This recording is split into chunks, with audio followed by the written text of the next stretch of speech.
Olá, alunos! Terceiro ano, vamos para mais uma aula? Bom, na aula de hoje é uma sequência de aulas sobre os ácidos nucleicos. Nós vamos falar sobre eles, vamos caracterizar os ácidos nucleicos, vamos fazer a diferença entre o DNA e o RNA e depois vamos falar sobre o processo de replicação e síntese proteica. Tá bom? Tem um vídeo super legal com animação 3D que eu vou incluir de um colega, professor de biologia, que vai ajudar demais nesse processo de aulas de vocês, tá bom? E depois eu quero que vocês façam todos os exercícios propostos pela apostila lá no plural, para eu ver e avaliar a participação de vocês, tá bom? Então, chega de conversa, bora para a aula. Vamos começar nossa aula sobre ácidos nucleicos, tá? A parte introdutória dessa disciplina, que é a aula 10 da apostila de vocês. Bom, precisamos caracterizar os ácidos nucleicos. Os ácidos nucleicos é um polímero. Polímero é uma molécula grande, alto peso molecular, né? E esse polímero é formado de monômeros que se repetem, unidades que se repetem. Essas unidades são os nucleotídeos. O que são os nucleotídeos? O que compõe o nucleotídeo? Então, o nucleotídeo ele é formado por uma base nitrogenada ligado a uma pentose, que é um glicídio, né? É um monossacarídeo, e ligado a um grupamento fosfato, tá joia? Esses nucleotídeos, eles muitas vezes eles não se encontram isolados, tá? Eles se encontram ligados uns aos outros através dos grupos fosfatos. Aqui é possível ver o detalhe molecular dessa estrutura. Temos uma base nitrogenada, tá certo? Ligado a uma pentose de 5 carbonos que vocês veem numerados aqui, certo? E um grupo fosfato. Esse grupo fosfato está ligado ao carbono 5 numa ligação fosfodiéster, tá certo? Uma ligação fosfodiéster. E essa posição ela é muito importante. O carbono 1 está ligado à base nitrogenada e o carbono 5 está ligado ao grupo fosfato. Certo? Como é uma sequência de nucleotídeos, os próximos nucleotídeos vão estar ligados ao carbono 3. Tá? Então, nós vamos ver em sequência essas ligações aqui. Então, novamente, aqui a gente tem o desenho, tá? Quimicamente representado do nucleotídeo. Se eu tirar o fosfato e tiver só a base nitrogenada e o açúcar, eu tenho um nucleosídeo, ok? Que é uma outra uma estrutura menor por ausência do grupo fosfato. Bom, a gente também ouve muitas vezes falar do ATP, que está aqui, ó. O ATP tem uma estrutura muito semelhante ao nucleotídeo. Ele vai ter uma base nitrogenada, que é uma adenina, ele vai ter uma pentose, que no caso do ATP é a ribose, e ele vai ter o grupo fosfato. Só que isoladamente, não ligado em sequência, o que vai acontecer com essa estrutura? Ela vai se ligar a mais 2 fosfatos. Então, eu vou ter 3 grupos fosfatos fazendo dessa molécula o ATP. Tá? Agora, quando eu tenho essa estrutura ligada em sequência e com variações das bases nitrogenadas e podendo variar o grupo fosfato, eu vou ter aqui, no caso, um DNA ou RNA. Como essa aqui é uma molécula dupla, tem uma sequência aqui e outra sequência aqui, eu tenho um DNA. O que nós podemos falar? Como nós podemos caracterizar essas bases nitrogenadas? As bases nitrogenadas, elas são no DNA 4 e no RNA também, com a diferença da última base. Nós vamos ter a citosina em ambas, a guanina também, a adenina. Só que no DNA, ele vai ter a timina, uma base pirimidina, timina. E enquanto no RNA nós vamos ter a uracila. Percebam também que uma diferença muito importante entre essas duas estruturas está relacionada à forma como ela está apresentada. O DNA, ela é uma fita dupla, uma sequência dupla, certo? Enrolada em alfa-hélice, enquanto que o RNA é uma fita simples, tá? Outra diferença vai ser o açúcar, a pentose que vai estar presente nela. No DNA, eu tenho a alfa-desoxirribose, enquanto que eu vou ter no RNA a ribose. Como eu falei, as bases, né, eu citei aqui ser uma pirimidina, certo? A timina e a uracila, porque elas podem ser classificadas assim.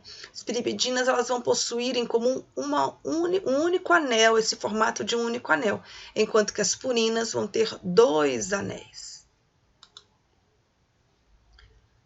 Além dessas funções representadas que eu mostrei para vocês, da diferença entre o DNA e o RNA, o DNA é uma fita dupla, o RNA é uma fita simples. O DNA tem alfa-desoxirribose, o RNA tem ribose. O DNA tem, nessa última base pirimidinas, a timina, o RNA, a uracila. A gente tem também a funcionalidade dessas estruturas. O DNA ele está presente no núcleo, formando o nosso material genético, a cromatina, que enrolada, espiralada, vai formar os cromossomos.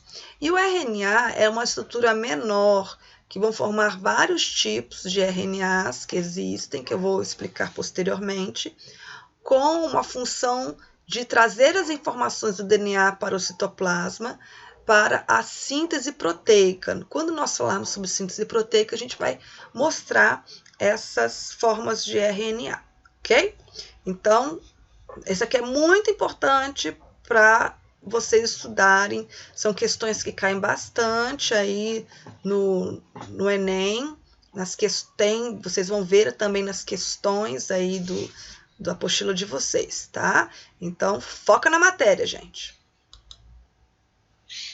Uma questão importante que a apostila traz para vocês é a informação do DNA ser uma cadeia antiparalelas. O que isso quer dizer? Lembra que eu falei para vocês a importância da ligação do fosfato no carbono 5? Olha ele aqui, ó. A base no carbono 1 e o fosfato no carbono 5. O próximo fosfato que vai ligar em sequência, ele vai estar ligado aqui no carbono 3 e a outra extremidade no carbono 5. Então, a gente vai estar sempre nessa forma, nessa sequência de ligação, iniciando com 5, terminando no 3. Então, sempre eu vou começar aqui no 5 e eu vou terminar lá embaixo no 3. No DNA, quando a gente vai fazer a ligação entre as bases nitrogenadas, tá? A posição da outra cadeia complementar, ela vai estar num formato invertido. Estão percebendo que ela está de cabeça para baixo? Olha aqui. O carbono 5 está nessa posição e o carbono 3, de forma que o carbono 3 inicia e o carbono 5 termina. Então, essa inversão, essa fita é 5 para 3 e essa fita é 3 para 5. Então, essa forma essas duas fitas se ligarem, tá? A gente fala que elas estão ligadas em cadeias antiparalelas, certo? Outra questão importante é como as bases nitrogenadas estão ligadas. Percebam que uma púrica, né, uma púrica está ligado a uma pirimidina. De forma que eu tenho guanina ligada a uma citosina, estabelecendo 3 pontes de hidrogênio, e a timina vai estar ligada à adenina, estabelecendo 2 pontes de hidrogênio. Tenho ligações intramoleculares que vão estar unindo essas duas cadeias, dando uma grande estabilidade a elas. O conhecimento científico que nós temos hoje, ele tem uma história por trás disso. e o DNA não poderia ser diferente. A gente tem aqui a foto de James Watson e Francis Crick, que em 1953 eles apresentaram um modelo de dupla hélice para explicar a forma do DNA. É uma questão muito importante, que o conhecimento que eles chegaram agora, ele foi um processo em que outros pesquisadores também contribuíram. O Frederick Michener, Oswald Avery, MacLean, McCarthy, MacLeod, todos eles fizeram experiências estudando desde pus e espermatozoides de salmão até bactérias e sua recombinação genética. Tá? Mas uma pesquisa que ajudou muito foi a de Rosalind Franklin, que seu trabalho de difração, imagens de difração de raio-x do DNA, foi que permitiram que Watson e Crick chegasse a essa conclusão dessa forma tridimensional da molécula. Uma questão triste dessa história foi que Rosalind Franklin nunca chegou a saber que sua pesquisa contribuiu tanto assim para a elucidação do DNA, pois ela morreu jovem, vítima de câncer de útero, e foi até indicada para Prêmio Nobel de Química, mas não se dá prêmios em memórias póstumas. Tá? O trabalho de Franklin ajudou Watson e Crick na sua pesquisa e eles ganharam o Prêmio Nobel em 1962. Continuando, outro estudo muito importante foi o estudo de Chargaff, em que ele estabeleceu o padrão do DNA, no qual a quantidade de bases adenina seriam iguais às bases de timina, tá? E as bases de citosina seriam iguais às porcentagens de guanina.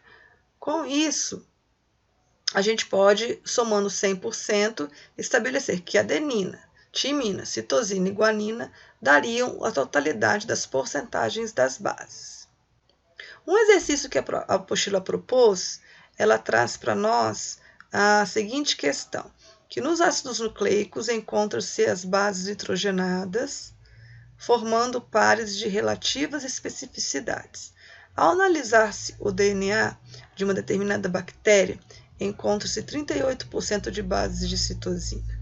Que percentuais de bases de adenina, guanina e timina são esperados? Então, se nós temos 38% de citosina, ela vai ter a mesma quantidade de guanina, então 38%. Tá? Somando-se as duas porcentagens, nós teremos 76% dessas duas bases. Agora, quanto que faltaria de adenina e citosina? O restante. 100 menos 76, 24. Então, essas 24% restantes seriam adenina e timina juntas. Tá? Então, tô corrigindo aqui, tá, gente? É 24, seria adenina mais timina. Então, quanto nós teríamos de cada uma? 12%. Então, a resposta correta seria a letra E, na qual a quantidade de adenina seria 12%, guanina 38% e timina 12%. Tá? Então, corrigindo aí, não é 24, não é 24, tá? Dividido por 2, 12. O conhecimento do DNA, desde Watson e Crick, foi crucial para que pudéssemos ter um avanço na questão científica com respeito à manipulação genética. E aonde isso nos levou? Nos levou a nós agora termos tecnologia com manipulação do DNA. E uma dessas tecnologias, ela se deve à descoberta de enzimas, chamadas enzimas de restrição. Essas enzimas, elas são substâncias presentes nas células em que elas fazem cortes específicos em determinadas sequências de DNA. Isso é muito comum em bactérias, elas foram descobertas inicialmente em bactérias, que na presença de vírus bacteriófago, foi observado que elas conseguiam retirar a ligação desses vírus a seu material genético através dessas enzimas. Existem enzimas específicas para corte de determinadas sequências, de cada sequência. Então, nós podemos fazer a seguinte tecnologia. Nós podemos cortar o plasmídio numa determinada sequência com enzima de restrição de uma determinada bactéria e transplantar em outra, tá? Representada aqui o azul, uma bactéria, e vermelho, outra, ou até mesmo um outro organismo. Esse material, ele não pode ser colado como nós colamos qualquer coisa, mas ele pode ser inserido com novas enzimas chamadas enzimas ligases. Essas enzimas ligases vão agora conectar esse material genético introduzido ao plasmídio e agora a bactéria ela vai ter incorporado ao seu material genético essa nova informação.